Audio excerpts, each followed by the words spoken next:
Alright guys, this is the ash tree that we cut down for both staves. Mike and Jay over there splitting the logs for staves. And on this tree here is a whole bunch of Usnea, otherwise known as old man's beard. And my son Gage is going to harvest some Usnea and make it into tinctures. Go ahead. You want to get some? There's a big one right there. And then show it to the camera. I got a big wart. Yeah.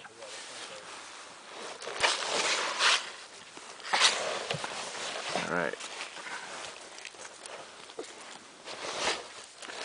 So we're harvesting all this Usnea so it doesn't go to waste. Because now that this tree is dead, the Usnea might not live as long.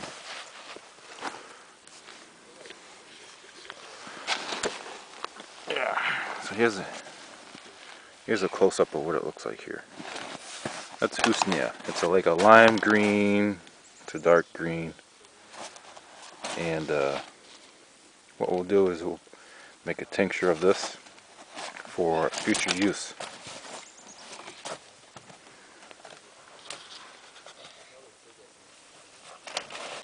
Okay guys, so this is all the Usnea that I harvested from that tree. To give you some scale, here's a pair of scissors. So all that I will put in I'll make a tincture out of it. And to make a tincture, all you do is you clean this off as much as you can, and then you put it in a mason jar like this. Here's a tincture of valerian root. It's let's see how, that's 9.29. So this was made in September, and it's ready to be used now. Here's a tincture of cedar that we just made a couple weeks ago.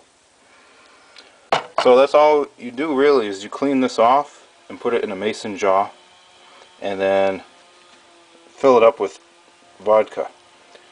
We use the cheapest vodka we can find, but from what I understand about vodka, the cheap vodka isn't as pure as expensive vodka, but because we're cheap, we use the cheap vodka.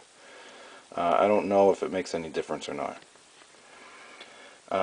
So you stick this in a jar, and you only need to fill the jar up halfway with the mark, and then you pour your medium, which is the vodka, into the jar. Now here's a 4-ounce container of Usnea that was made last month in January, and this will be ready to go in another month or so.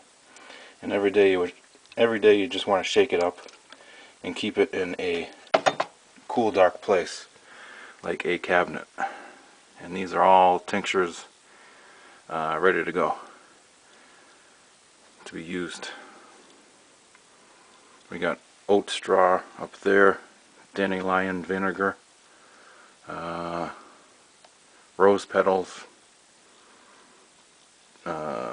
poplar, rose, knotweed, Japanese knotweed. If you have Lyme disease, Japanese knotweed can be used alone.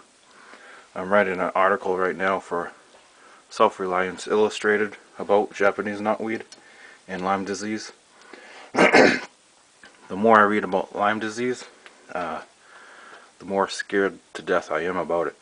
It's carried not just by ticks, but everything else. But you'll have to read the article, because it gets much more in depth than that. It's not a question of if you get Lyme disease, it's a question of when you get Lyme disease.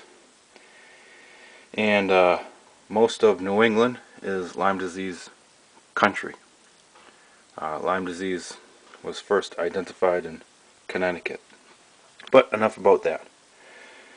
So we're gonna put these into jars, different size jars depending on our needs, and then we'll fill it up with the medium, which is the vodka, all the way to the top. So there's little air, and then you put the cover on it, and then you just store it for a couple months. And make sure you label it, what it is, the date, the year, the month, and what it is. And tinctures are good for a long, long time, many years. Salves are good for about a year, depending on temperature, but salves do go bad. But tinctures are good for many, many years. So, that's how we make Usnea tincture. Thanks, guys.